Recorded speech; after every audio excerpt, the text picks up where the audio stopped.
নমস্কাৰ, ওয়েলেছ অসম ইউটিউব চেনেলত আপোনালোকক আন্তৰিক শুভেচ্ছা জ্ঞাপন কৰিছোঁ। মৰমৰ প্ৰিয় ভিউৱাৰ্ছসকল, আজি আপোনালোক সকলোকে এটা গুৰুত্বপূৰ্ণ খবৰ দিব বিচাৰিছোঁ আৰু এটা ডিছকাশ্যন কৰিব বিচাৰিছোঁ। মাননীয় অসমৰ মুখ্যমন্ত্ৰী মহোদয়ে ফেচবুক পেজত পোষ্ট কৰিছে যে বাল্য বিবাহৰ বিৰুদ্ধে চলি থকা আমাৰ আটাইতকৈ বৃহৎ প্ৰচেষ্টাক পুনৰ উৎসাহ যোগাই আজি মুকলি কৰা হৈছে নিযুত মইনা 2.0। যিবিলাক ছাত্ৰ ছাত্ৰীয়ে নিযুত মইনা আঁচনিৰ কাৰণে ইমান দিনৰ পৰা ৱেইট কৰি আছিলে, তেওঁলোক সকলোৰ কাৰণে সুখবৰ। আৰু তেওঁলোকে অলৰেডি আজি যিহেতু ফৰ্ম বিতৰণ কৰা হৈছে বিভিন্ন জিলাভিত্তিক চৰকাৰী কলেজবিলাকত, গতিকে সকলোৱে আশা কৰোঁ ফৰ্মবিলাক সংগ্ৰহ কৰিছে। এইবেলি চৰকাৰৰ ফালৰ পৰা কোৱা হৈছে প্ৰায় 4 লাখতকৈ অধিক কন্যা শিক্ষাৰ্থীক বাল্য বিবাহৰ দৰে সামাজিক ব্যাধিৰ আঁতৰত ৰাখি শিক্ষাৰ আলোকেৰে আলোকিত হৈছে বুলি তেওঁলোকে লক্ষ্য অনুসৰণ কৰাত সহায় কৰিব বুলি এইটো মাননীয় অসমৰ মুখ্যমন্ত্ৰী মহোদয়ে নিজে নিজৰ ফেচবুক পেজত পোষ্ট কৰিছে। গতিকে এই বিষয়ে সকলো ছাত্ৰ ছাত্ৰীয়ে যিবিলাকে নিযুত মইনা আঁচনিৰ যিটো ফৰ্ম আছে সেইটো সংগ্ৰহ কৰিছে, তেওঁলোকে যাতে ফৰ্মখন ধুনীয়াকৈ ফিল আপ কৰি যি ছিষ্টেমত কলেজ কৰ্তৃপক্ষৰ পৰা সেইটো আপোনালোকক জনোৱা হৈছে, সেই হিচাপে আপোনালোকে ফৰ্মখন আকৌ জমা দিব। গতিকে আৰু এটা বিষয় ইয়াতে লিখা হৈছে লগতে পোষ্টটোত, আগতে কৈছোঁ এতিয়াও পুনৰ কওঁ, 2026ৰ ভিতৰত অসমত শূন্য বাল্য বিবাহৰ লক্ষ্য ভেদিবলৈ আমি দৃঢ়তাৰে সংকল্পবদ্ধ। গতিকে এইটো এটা গুৰুত্বপূৰ্ণ সংকল্পবদ্ধ এটা প্ৰতিজ্ঞা লোৱা হৈছে অসম চৰকাৰৰ ফালৰ পৰা। 2026 চনৰ ভিতৰত অসমৰ বাল্য বিবাহ শূন্য হ'বলৈ এটা লক্ষ্য স্থিৰ কৰা হৈছে।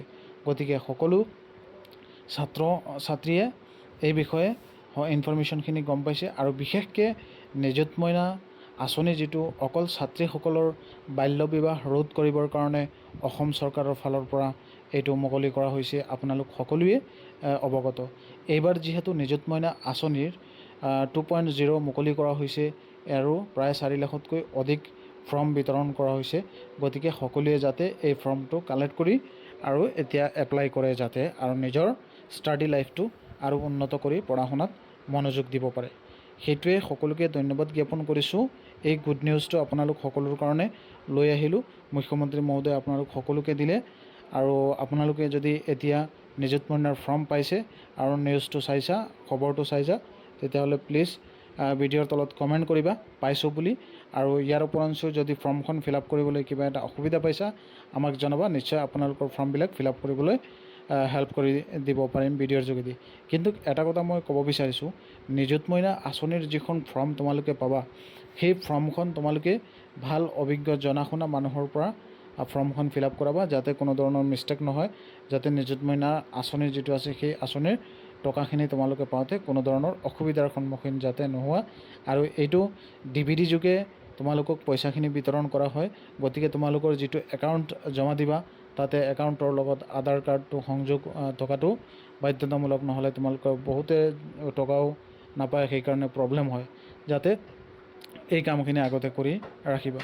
আৰু এটা বিষয় কৈ দিব বিচাৰিছোঁ, যিবিলাক ছাত্ৰীয়ে অলৰেডি একাউণ্ট বনাইছে কিন্তু আধাৰ লিংক কৰিবলৈ অসুবিধা পাইছে, সেইখন একাউণ্টত কিবা প্ৰব্লেম হৈছে, তেনেতে তোমালোকে ইণ্ডিয়া পোষ্ট যিটো নিজৰ পোষ্ট অফিচ আছে তাত গৈ পেলাই ইণ্ডিয়া পোষ্টৰ একাউণ্ট খুলিবা। সেইটোত একাউণ্ট খুলি ল'লে তোমালোকে পইচাখিনি পাওঁতে কোনো ধৰণৰ অসুবিধা নহ'ব। ইণ্ডিয়া পোষ্টৰ একাউণ্টত DVD সংযোগ কৰিবলৈ কোনো ধৰণৰ অসুবিধা নহয়, ডাইৰেক্ট সেইটো হৈ যায়।